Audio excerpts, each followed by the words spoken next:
My story starts 4 years ago. I'm going blind, slowly. I work furiously in my basement, trying to find a cure for myself. I know I can't save my eyes, but I think I've found a way to still see, but just see in a different way. Day and night I work. My wife, Maggie, is worried. She begs me to try to enjoy the time we have together while I can still see. But there's no way she can understand what I'm going through. I need to find this cure. And here's how it works. Most blindnesses are incurable. There's simply no way to repair the eye once it's been damaged. It's just too complex. But what if there was another way, a way to transmit images directly to the brain without involving the eyes at all? This is where the drugs come in. They're the perfect interface to the brain.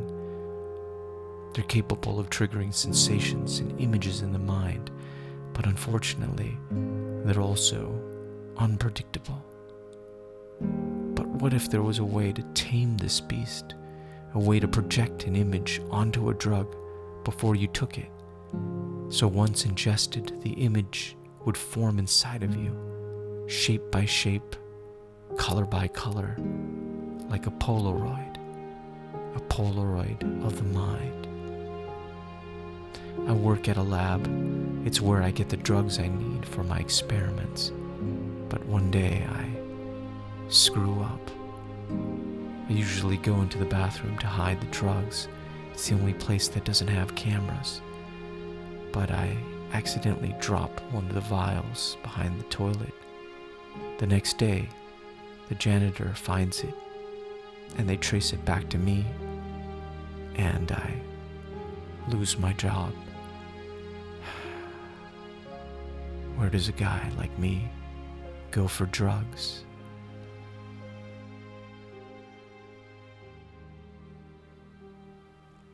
I snap a photo, and she wakes. In hindsight, I should have let her sleep.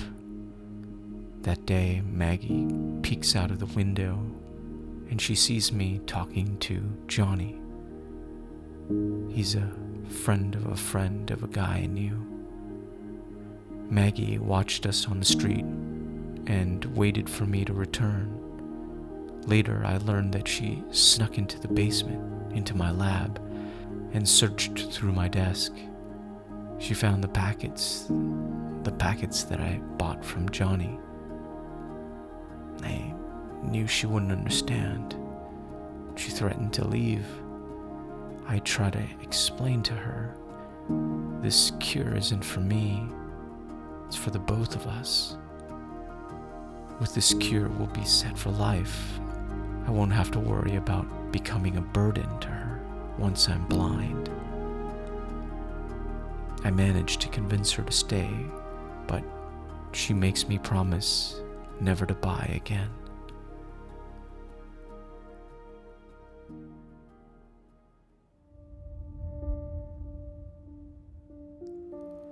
There's a knock at the door. It's Johnny.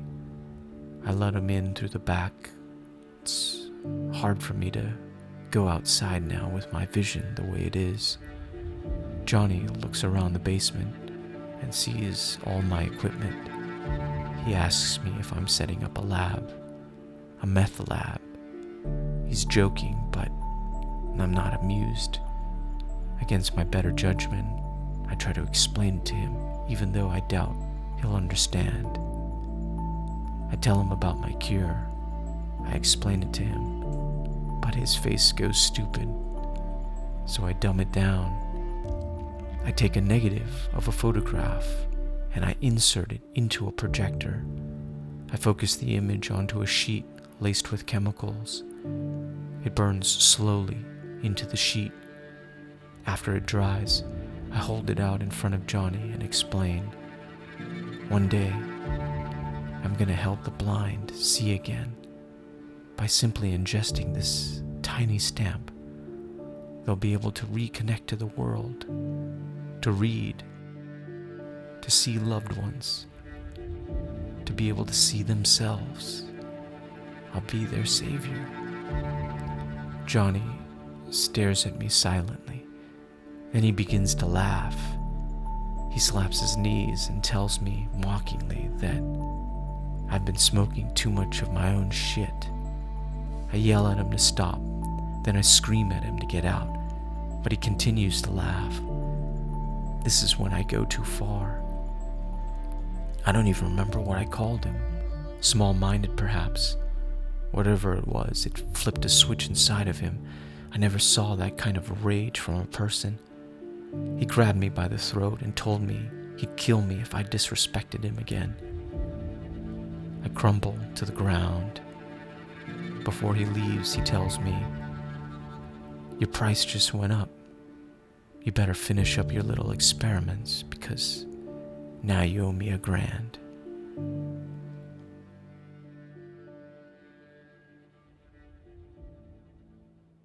After that day, I try to spend more time with Maggie, but I feel her pulling away.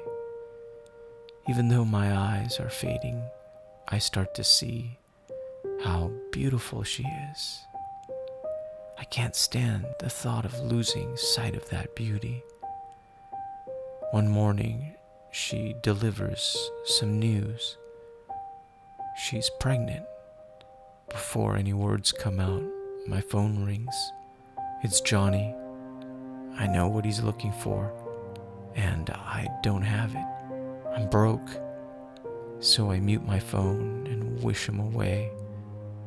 I turn back to Maggie and give her a hug, but something's different.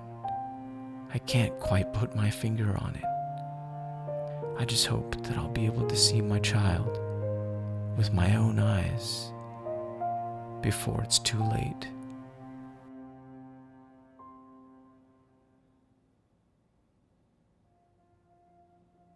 It comes so suddenly. You wait and dream of this day, but inside you never really expect it to arrive. And then, suddenly, it does. I yell for Maggie to come down into the lab so I can tell her, show her what I've done. But she doesn't answer. I stumble up the stairs into her bedroom and I find her laying in bed. I feel her. She's limp and lifeless. I flip her over and something drops from her hand. Powder. A straw. Slowly, I begin to piece it all together. Maggie's been taking drugs. My drugs. The drugs she told me not to buy. And now she's overdosed. In a panic, I stumble for the phone and dial the police. But just then, Johnny arrives. I know in an instant what he's planning. He's gonna take the only thing that I have of any value. My equipment. All of it. My cure will be destroyed. In a fit of rage, I run at him and tackle him, even though he's nothing but a blur to me. We tussle on the ground, and I manage to get on top of him, but the fight ends as quickly as it starts. He pulls a gun and shoots me. And this is where I die. Or this is where I should have died.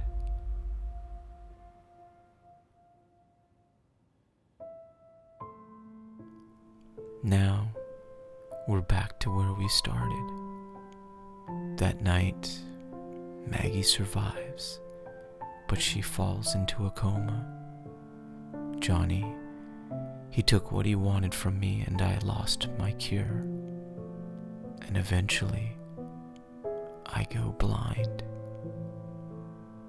But months later, something extraordinary happens. My daughter is born. With some help, I raise her as well as I can, and I even begin to search for my cure again, but not for the same reason as I did before. I search for Maggie now, and eventually I find it. she still never wakes, but I know in my heart that Maggie still sees us every day. Thanks to my cure. Thanks to my cure.